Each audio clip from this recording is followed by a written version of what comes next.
Naalala niyo yon? Na 150 million ang kinokolekta ng PSG ni Lisa Tanas. Alright, tingnan natin to. Okay. Ni Lisa Tanas, inuutusan niya yung PSG niya na mangolekta ng 150 million a week kay Altenco para para ipagawa sa resort niya. Baka tapos na nga yung resort na yan sa San Fernando, La Union, katabi ng Sunset Beach. Okay? So 150 million a week collected by this PSG, mga kababayan. Yan ang chika bumbum niya. Alright? So, kung natatandaan ninyo ang istorya ng Okada at ang istorya ng heavy luggage na kinasasangkutan ni Martin Romualdez na nakasulat yan doon sa corporate suit ng, tingnan natin, dito yung company. Okay. Okay. Tingnan natin, asan yung pangalan ng company? Ay, sinulat ko dito sa aking notes. Tingnan natin. Okay. Alright, ito.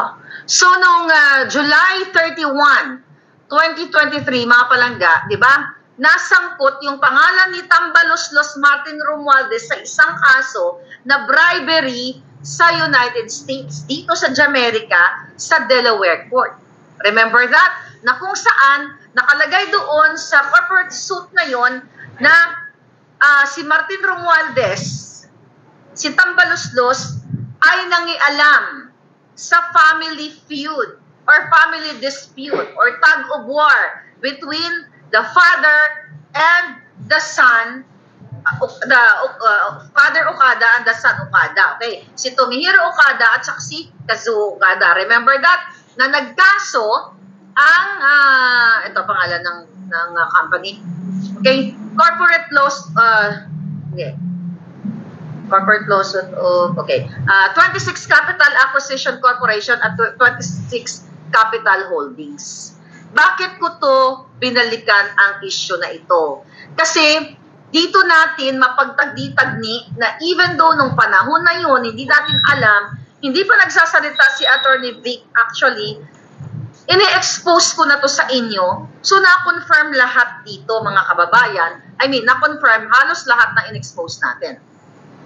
So, doon sa heavy luggage na yun, noong July 31 of 2023 nga, ay naisama ang pangalan, nasangkot ang pangalan ni Martin Romualdez o Tambaloslos na pinakialaman niya ang dispute ng Okada doon sa management kung sino ba ang mamumuno ng ang magmamanage.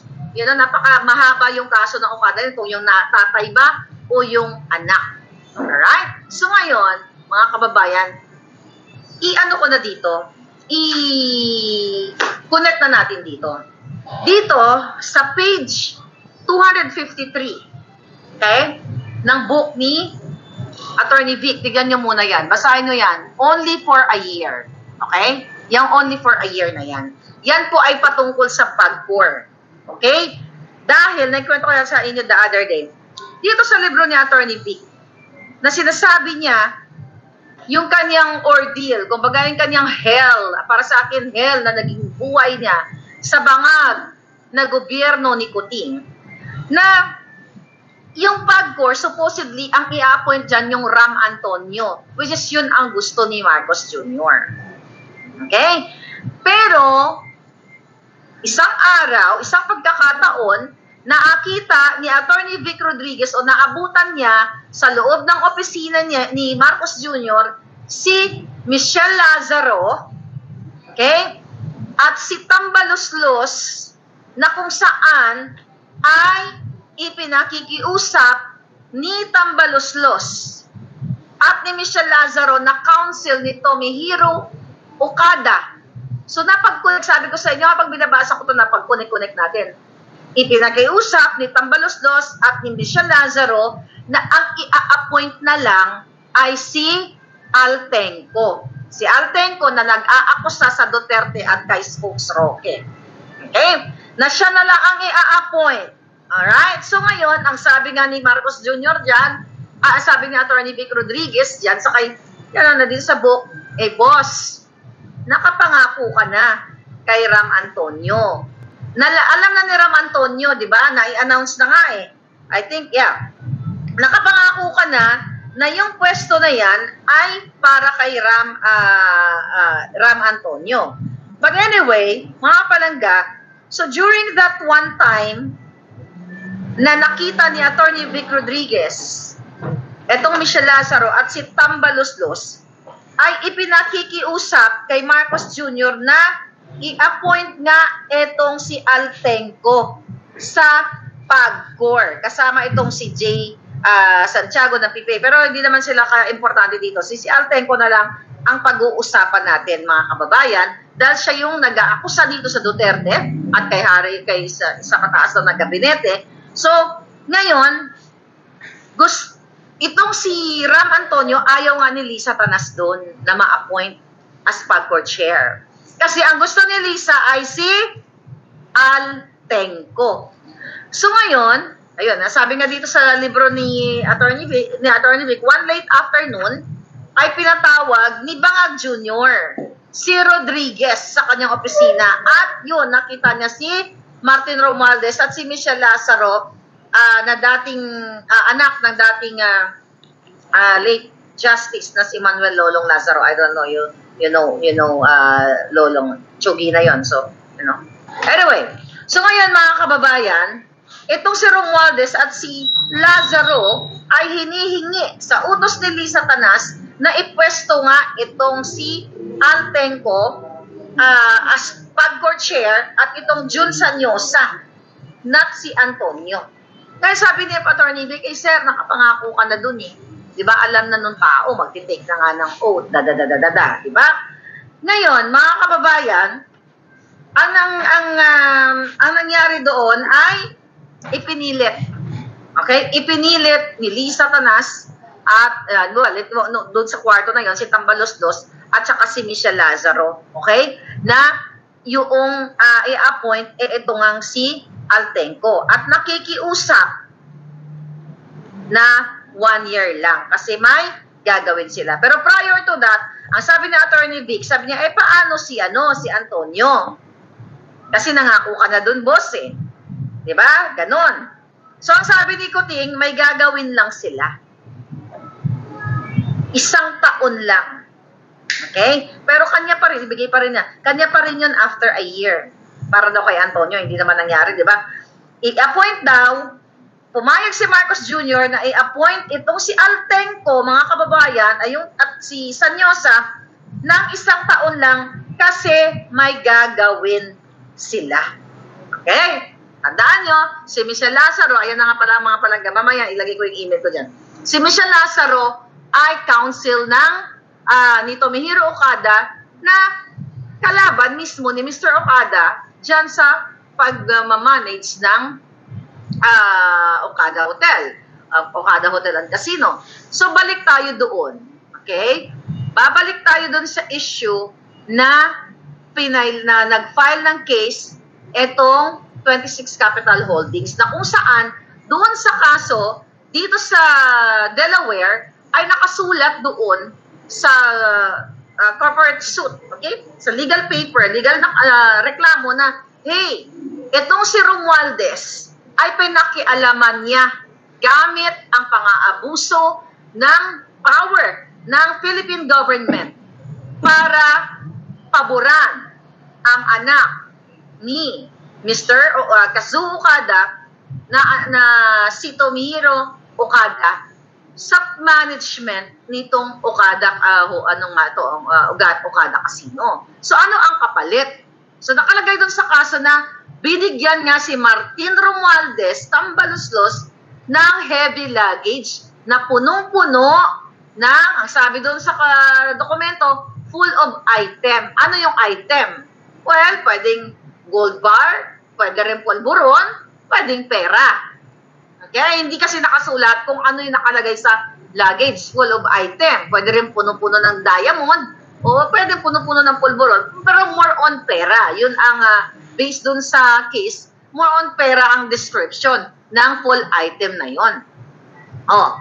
So ngayon, mga kababayan, doon sa reklamo na yon, nakasulat din sa reklamo ng 26 Capital Holdings na pinakialaman, okay, ng presidente, although hindi pinangalanan, sino ba ang presidente ng Pilipinas? They're talking about the Philippine government. Sino ang presidente? Di si Bangag.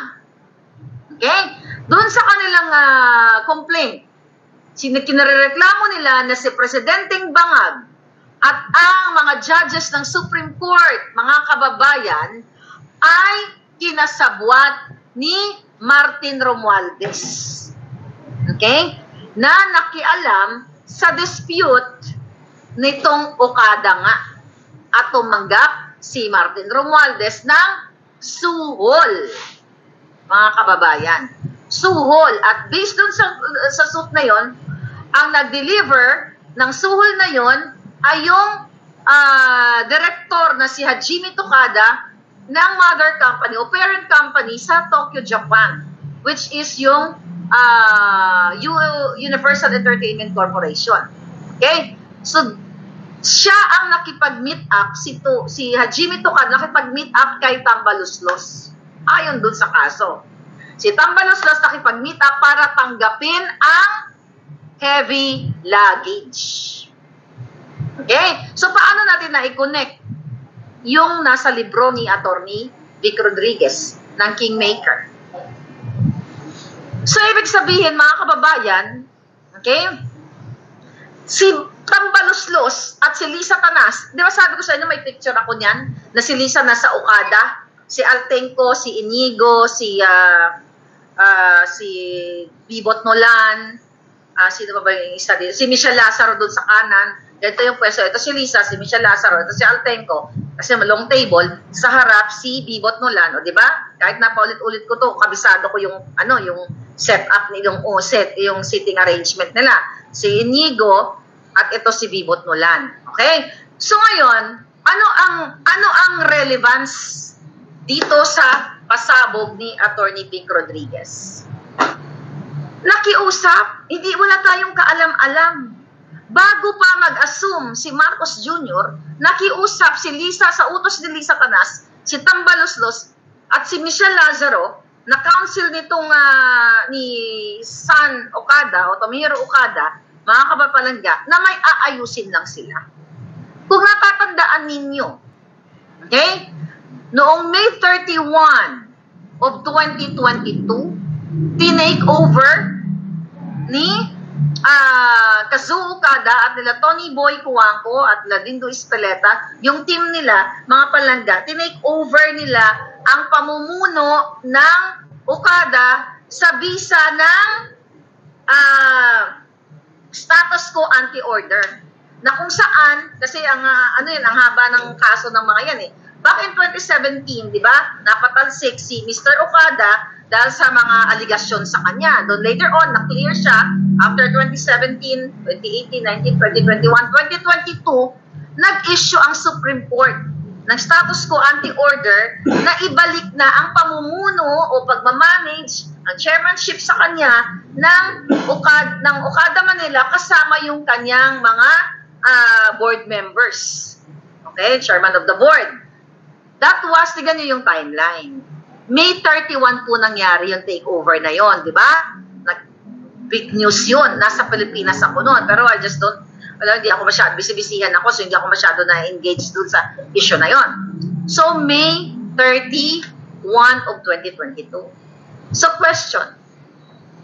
Sa book ni Attorney Vic, bago pa sila umupo, bago pa umupo si Marcos Jr., o during, wala kasi nakalagay na date pa. Basta, umpisa-umpisa pa lang nila, ang utos ni Lisa, i-appoint si Altenco kasi may aayusin lang sila ng 1 year.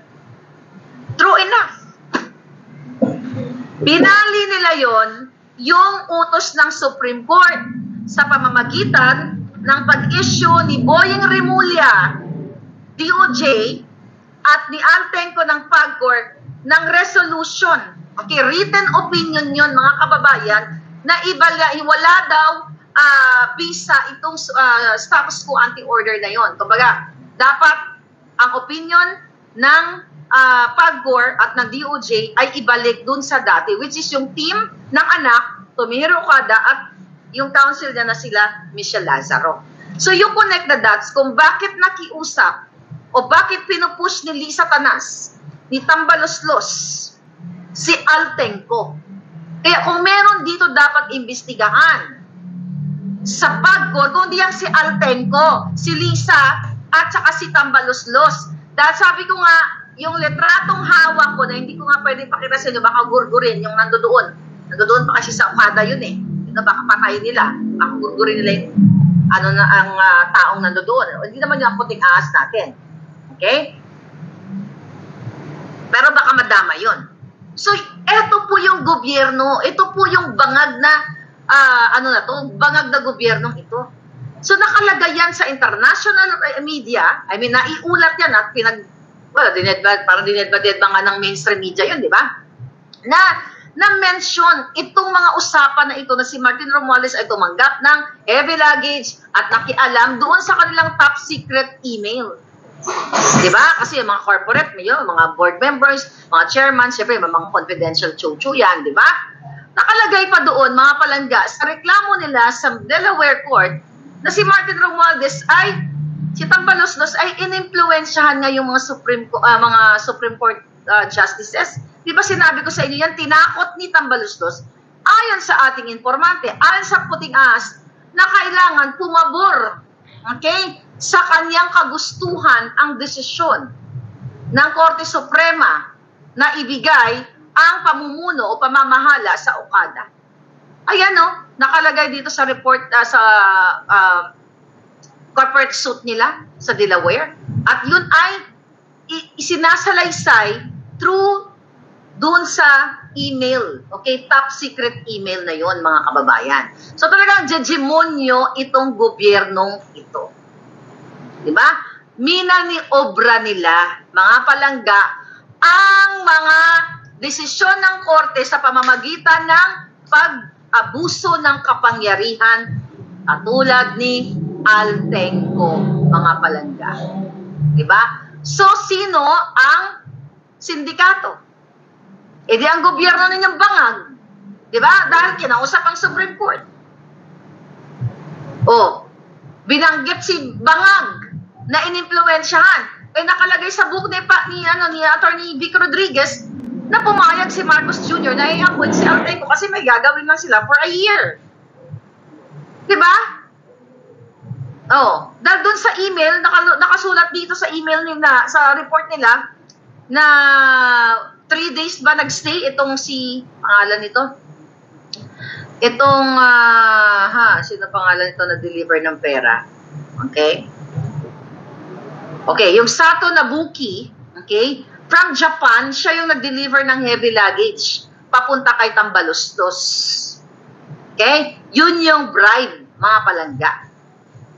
Dahil nga sa kaswapangan, sa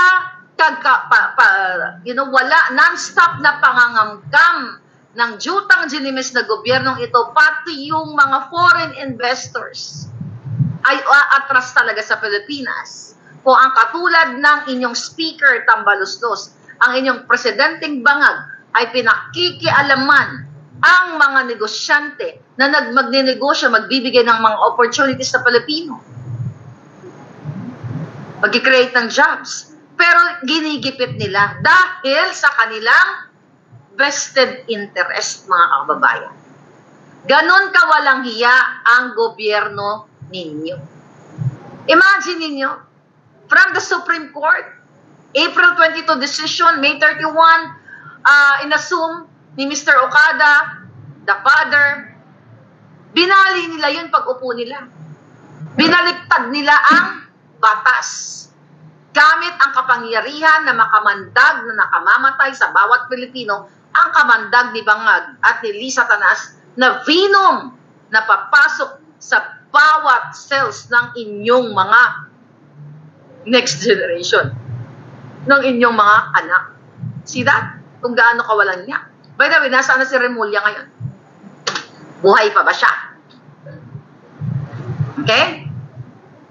Grabe, mga kababayan. Nakakagalit itong kahayupan na ito. By the way, magtatanong ng book. Okay. Ayan po yung email ko sa nagtatanong ng book, marlicanetwork@protonmail.com. Please write your name, your shipping address, and your phone number. Kompleto yan. Name, shipping address, and phone number. I will let you know. I will message you. May message namin kayo ni Rolly. Remember the name. Rolly, kami pong magme-message sa inyo, dalawa, para sa delivery at sa payment. Hindi ko pa alam kasi kung magkano yung presyo. So ngayon, mga palangga, ano ngayon? Kumusta na ang ating mga general? Kumusta na ang ating mga pulis? Ano ang inyong gagawin sa kabila ng kahayupan ng gobyernong ito? Wala pa rin kayong gagawin. Okay.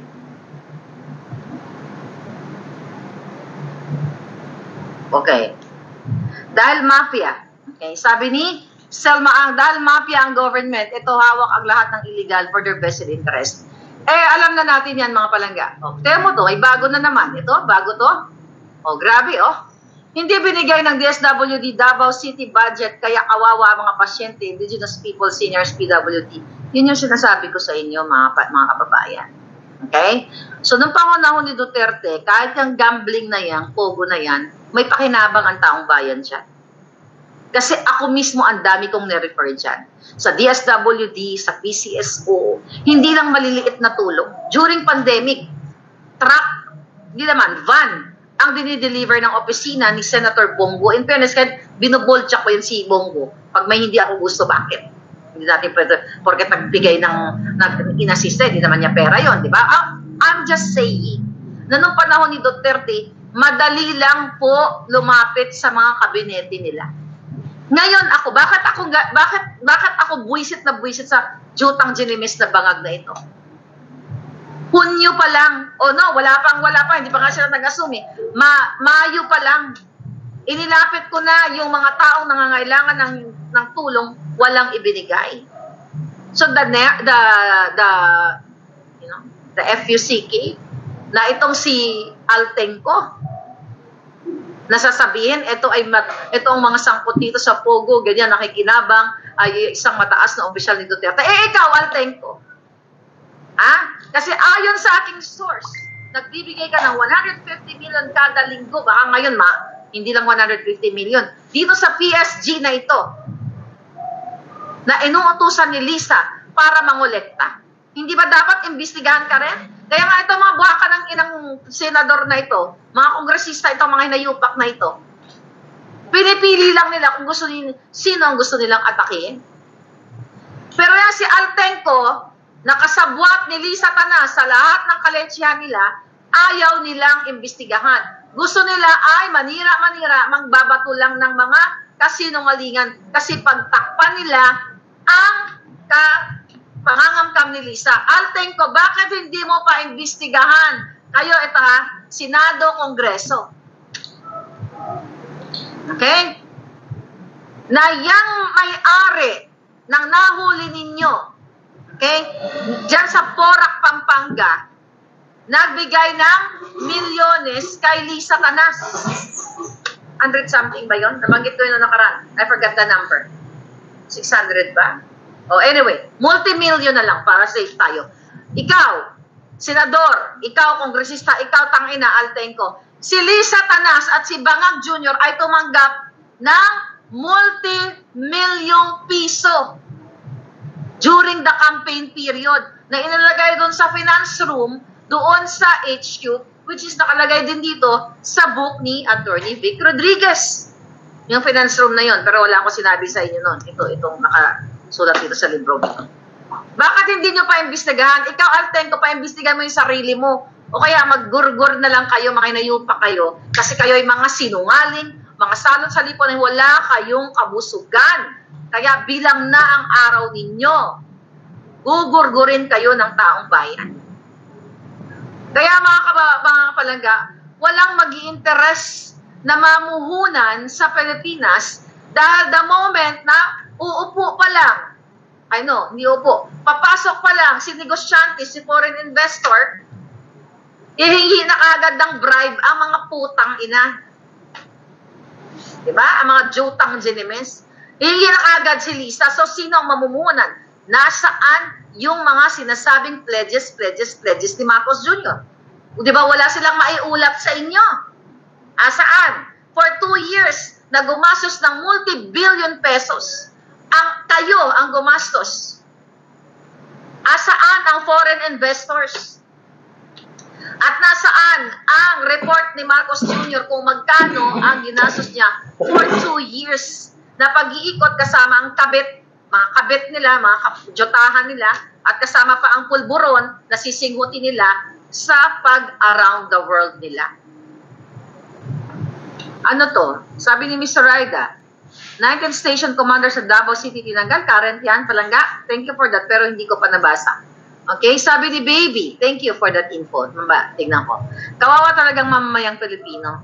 Sabi ko, Palangga, napapagod na ako sa kakaputahan ng mga buwaka ng inang gobyernong ito. Pero sabi nyo nga, wag ako sumuko. Hanggat hindi natatanggal yung mga jutang dinamis yan. The moment na matanggal yan, mga Palangga, mag-cooking show na tayo. Di ba? Oh, kasi natanggal na yung mga hayop. Pero syempre, hindi pa rin tayo titigil sa pakikipaglaban. Nasa balita? Bakit natanggal? Mamaya. Kasuhan dapat lahat mga plunder at bribery. Alam nyo, ito gusto kong sabihin. Si Inday Sara, no? Alam mo, Day? How are you, Day? Kaya mga Palangga, ito lang yung wish ko. Wala akong hihilingin. Wala naman ako hinihilingin. Tsaka hindi naman ako pwede pumesto. Pag nahila nyo na yung boto ni Kuting, na kasing laki ng silig, kasing laki ng butiki, itlog ng butiki, okay, kasi laki ng cocktail hotdog, oh my God, ito na naman si Palangga. Pag nahila nyo na yung hinayupak na yan, mga kababayan, yun lang, ano ba sabi ko, yung hiling ko kay Inday, ipakulong, hindi lang. Kung pwede retroactive, no? Kung pwedeng ipasa ang bitay, gurgur. Kung pwede nga may parusa na jijilitan ng dahan-dahan sa bawat guhit.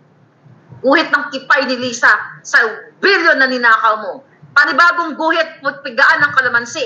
Yan, lahat. Kulang nakabayaran yan. Yang kipay na lagyan mo ng ikis-ikisan mo ng bonggang-bongga. Kulang ang kabayaran. Lisa, kayong mga hinayupa kayo, kulang ang buhay ninyong kabayaran sa kagababuyan na ginagawa nyo sa taong bayan. Kahit 1 milyong lubid, kulang ang kabayaran na yan sa pag-uubos yun ng kaba ng bayan, mga hinayupa kayo. Ang kulong, sabi ni Alex, ang kulong kulang yan. Kulang yan Palangga. At 10 ng pamilya nila na nakikinabang sa pangaharbat, pangangamkam, dapat kasama sa parusa. 10 ng kanilang mga kasabwat na araw-araw pinahihirapan ang Pilipino. Ang dami nagme-message sa akin, ito mga tao ito, may mga trabaho pa nga eh. Yung iba sa kanila, mga dating sa gobyerno. Yung mga hindi naman appointed positions. Ano sabi sa akin, Miss Maharlika, kawawa na kami dito. Kailan pa ba matatapos tong bangag na ito? Well, abangan nyo, malapit na yan. Kunting kembot na lang yan. Sabi ko nga sa inyo, lahat ito ay kagustuhan ng Diyos na mangyari sa atin para magising ang mga nabudol na katulad ko. Baog bilat, sabi ni Boy Atzvero. O nga, yung bilat niya, i-ex natin tapos bigyan ng kalamansi. Pakain sa mga anong gusto niyong parusa? Okay, sabi ni Palangga. Anong gusto niyo parusa, Palangga? Sige, sulat niyo kung anong parusa niyo. Baklain niyo na lang. Baby Roda Vlog, darating din ang karma sa family ni isa. Ay, talagang ano yan. May karma yan Palangga. Naniniwala ako dyan sa karma. Sir Zorro, kumusta ka na? Sir Zorro, nagtatago ka yata. Member for 17 months. Thank you Palangga. You're here. Sabi ni Palangga, bitay. Kaya nga, doon sa mga Palangga ko, kung nanonood kayo ng aking vlog, talagang dito ay confirm, okay? Hindi lahat naman, hindi naman to lahat about sa mga binanggit natin. Sobrang sabi ko nga itong book na ito, talagang dapat lahat ng mga batang estudyante meron ito. Kasi punong-puno ng ebidensya. Punong-puno. sa ginagawa ng kababuyan ni Bangag Jr. Anong gusto niyong parusa? Isulong ang death penalty. Oo nga eh. Ako gusto ko talagang gurgurin to mga inayupak na to. Sa pamamagitan ng parusang death penalty. Bawat Pilipino. O ito, ano sabi ni Palangga? O ayan daw. O ito daw ang parusa ni Palangga. Ay gawing mukbang mga crocodile. Ito yun. O ito. O ito. Sabi ni Scarlett, Ma'am, mahalika totoo daw ba? Sabi ni Atty. Harry na buong araw lulong. Eh, di ba sinabi ko nga sa inyo, dumudugo na nga yung ilong. Eh, kaya ang kinakausap natin ng mga taong simbahan, ang mga military, ang pinantay nila, buong araw nga, hindi, tignan nyo naman, pag nagsasagot Bangag, di ba? I think may naulat in the past few days na hindi basta-basta nagpapa-interview si Bangag, kontrolado nila. Hindi nagpapa-interview si Bangag kasi malalaman ng media na Bangag siya laging may script. Laging dapat ang mga tanong nakasulat na. Di ba sinabi ko sa inyo, nung in-interview ko si Bangag, lagi silang nangihingi ng script. To be honest with you, I swear to God, sabi ko sa sarili ko, may mali. Kasi nangihingi ng kodigo. Pero dahil budol ako Palangga eh. Budol na budol ako. Ako naman ay umamin ako sa inyo ng budol na budol ako. Sa lahat ng in-interview ko, yung mag-ama lang ang may script. Si Sandro at saka yung buwaka ng inang Bangag. May script, ibig sabihin may advance question. Hindi yan nagpapa-interview ng walang advance question, mga kababayan. Si Atty. Glencio, si Harry Roque, the rest ng mga interview ko, walang advance question. Yan yung dalawang buwaka ng jutang Genemis na mga addictus benedictus ang mag-ama. Si Sandro at si Bangag. Yan ang katotohanan. See? Kaya hindi makasagot si Kuting Jr. Kaya hindi ako maka-move on dahil sabi ko nga ako ay naging kasangkapan sa kanilang pambubudol. Ginamit nila tayo. Ang sabi ko naman noon, sige, para maganda yung sagot niya, para manalo tayo, you know, okay lang din siguro yun, basta gagawin niya yung tama. Pero hindi. So sabi ko nga, naging instrumento ako, which is mali, dahil kayo mga dilawan, tama kayo ang tama, mga dilawan at pinklawan, na si Bangag ay Bangag, si Marcos Jr. ay undergraduate, at wala naman sana tayong problema eh, kung undergraduate, wala akong against dyan, kung tama yung ginagawa. Kaso, undergraduate na, wala may pakitang diploma, tama yung mga dilawan, laging Bangag, dumudugo ang ilong, sabi nga ni, according to my source, according to my putingas, galing niya ng information na kay Amy Marcos, na ang kapatid niya, damo sa umaga, you know, damo, parang kalabaw lang, naghahalap ng damo, sa tanghalian, ialak, sa gabi ay pulburon. Kaya sabi ko nga, itong mga men and women in uniform, di ba nakita nyo yung impact po, mga Palangga, kumaluoy ka mo, awa kayo. Nakikita nyo yung impact o yung effect sa bawat pamumuhay ninyo.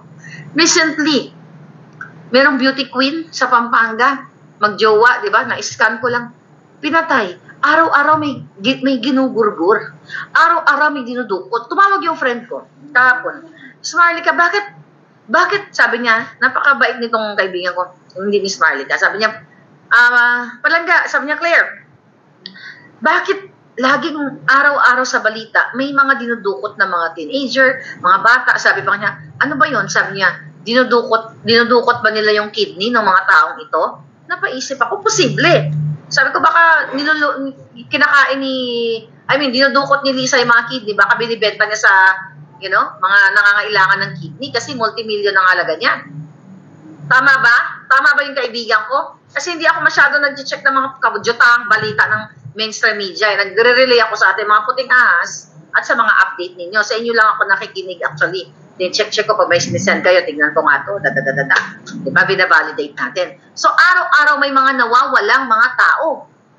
Mga Pilipino, may mga namamatay, may ginugurbur. Ano daw? Ano nangyari doon? Sabi ni Bega Warp, yung Lopez na beauty queen na merong BF na Israeli, sino doon tsumugi doon? So nakita nyo, rampant ang krimen. Kasi, ayaw ni Marcos Jr. na saktan ang mga tawag dito, manufacturer ng pulburon. Kasi sila.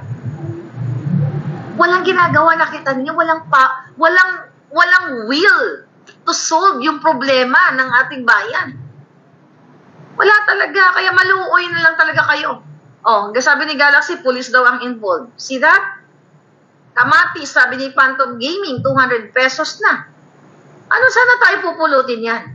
Sabi ni Julio, possible. Human trafficking, sex workers, sex organ. They make more money in human trafficking than drug trafficking. Yan nga nakakalungkot, mga kababayan. Yan ang nakakaawa. Ingatan niyo yung mga anak ninyo. Alam niyo, nung ako, yung mga anak ko nasa Pilipinas pa. At pareho kaming ng jowa ko, nasa abroad kami. Talagang wala kang peace of mind. Wala kang peace of mind. Nagpasalamat ako sa Diyos na nakuha namin sila ng bonggang-bongga. Diba? Nakasama na namin ng bonggang-bongga. Pero naiintindihan ko yung mga OFW. Naiintindihan ko kung gaano kayo naguguol. Diba? Tagalog yun. Naguulgid ba? Okay? Sa inyong buhay araw-araw. Ay, nung panahon ko, nung ako pumunta ng Amerika, wala pang Facebook. Friendster pa lang ako noon. Wala pang iMessage. Wala nang ganitong teknolohiya. I spent $300 to $400 US dollars every month para sa bill ko sa telepono kasi everyday tinatawagan ko yung mga anak ko bago pumasok sa school, bago umuwi, bago matulog. Ganun ang eksena ko nung panahon na yon. Although may Yahoo na yon, pero ang hirap pag nasa labas ka, pupunta ka pa sa magsiset up ka pa sa computer mo, di ba? Or sa laptop mo during that time. Pero ito yung nangyayari ngayon sa Pilipinas, walang peace of mind ng OFW dun sa safety and security ng kanilang mga naiwang anak dahil mismo ang bangag na presidente ay bangag. Kaya nga sabi ko itong mga sir at ma'am ito, mga men and women in uniform, maluoy ka mo. Yeah, sabi ni SMS text yan, tama. Maluoy ka mo, maawa kayo. Nakakarinig naman siguro kayo ng mga balita. Nakakabasa naman kayo. Nag-uol. Nag-uol sabi ni Boyat Spero. Di ba? Sabi ni Palangga, si Ion Gallardo. I'm an OFW at sinasabi ko sa ibang lahi, do not go to the Philippines because it's not safe. I am not promoting tourism kung ganyan ang gobyerno natin. Okay, I'll tell you something. Tama ka, Palangga. Sabi ni Rex J. Mona, dapat ganito ang parusa, yung pana ni Making J. Yung AI ko, Palangga. Kasi nabudol din siya ni President ko. Yung pana ni Making J. Yeah. Okay. Ano ba yung sasabihin ko dapat? Nawala tuloy ako kay Making J. Okay. Yung tungkol sa bakasyon, ganun din sinasabi ko. Actually, yung Junakis ko at yung kanyang friend na Amerikana, pupunta ng Pilipinas. Sabi ko, Jutang Jinimes, huwag kang uuwi ng Pilipinas. Gugurgurin kayo doon. Sabi ko ng ganun. Sa airport pa lang, gugurgurin na kayo sa mga kadyutahan ng gobyerno ni Kuting. Sabi ko, pag nawala na si Marcos Jr., tsaka kayo magbakasyon, tsaka mo bitbitin niya mga kaibigan mo. See? Kasi yung impression natin dahil sa ginagawa nila. Diba? Sa ginagawa nilang krimen. Sa ginagawa nilang pagbabangag. Sa pagpoprotekta ng mga manggugurgur. Balikan natin si James Kumar. At si Lisa na gustong manggurgur ayon kay Picoy. Pero walang ginagawa ang Senado at Kongreso. Nasa threat na, may threat na ang buhay ni Mr. Agent ng Bayan. Walang ginagawang aksyon. Sabi ko nga, kung si Agent ay napakalaking nilalang, napakalaking tao, kaya naman yan siguro maging mano-mano kapag patas ang laban. Pero paano kayo nang wala kayong baril? Tapos kasing liit po kayo, di ba? Pero ako kahit maliit ako, kaya kong durugin ng mga atay na mga yan. Kaya kong pigay ng mga atay na mga yan, mga Palangga. My God. Sabi ni Kit Laksamana, dapat sa mga yawa na yan, electric chair. Si Josie, Marlica, nabudol kami dito sa London. Josie Ochoa, pare-pare tayong nabudol, Palangga. Sobrang budol. Madam, madam, pumunta sa Hulu-Sulu, walang media, yun lang may nag-post sa province of Sulu lang. Nagbigay kay governor ng 10 million. Ano naman ang plano? Nagbigay kay governor. Sana ipagbigay ni governor sa mga tao, baka suluhin ni governor. Sabi ni, tapos bangal na bangal din si Abalos sa boss ng PNP, sabi ni Vega Ward.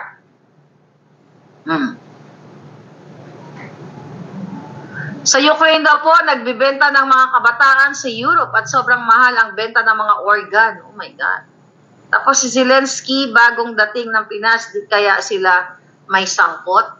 Well, baka, hindi natin alam, pero pwede rin may ganun ng anggulo, kaya, Kaya nga yung mga nawawalang bata, ingatan nyo yung mga anak ninyo, maging aware, maging alert kayo. Alerto kayo mga palangga. Diba, I told you in sometime in 1994, diba? 1994 yata yung uso mga Marina Dionis, yung mga rape case noon. Isa ako biktima dyan, nakwento ko din sa inyo, kaso lang, diba? Nung kikidnapin na ako, hinihila ako ng demonyo, hanggang ngayon, malinaw pa rin sa akin yung itsura, no? Malapit na kahawig ni Palito yung lalaking yon. Hanggang ngayon na, makasariwa pa rin. Although 20-something years ago na yon, 26, 27, wala pa akong anak nun. 27 years ago, malinaw pa rin yung mukha sa akin ng rapist. Nung hinablot niya akong ganyan, ganun ko siya. Natakot ang putang ina. O ganun, huwag kayo matakot, di ba? Patay kong patay, buhay kong bahay. Only one life to offer. Huwag kayong, sasama po ako, no? Karatihin mo kaagad na ganun, tapos tusukin mo yung mata, o di kabog. Mata lang ang tirahin nyo. Pag napuwing na yan, Sabi ni Ruby, ako din, 3 beses, yun palangga. Ako isang beses lang talagang first year college ako. Julia G, ang audience. Okay, si Julia G? Watching from Dubai.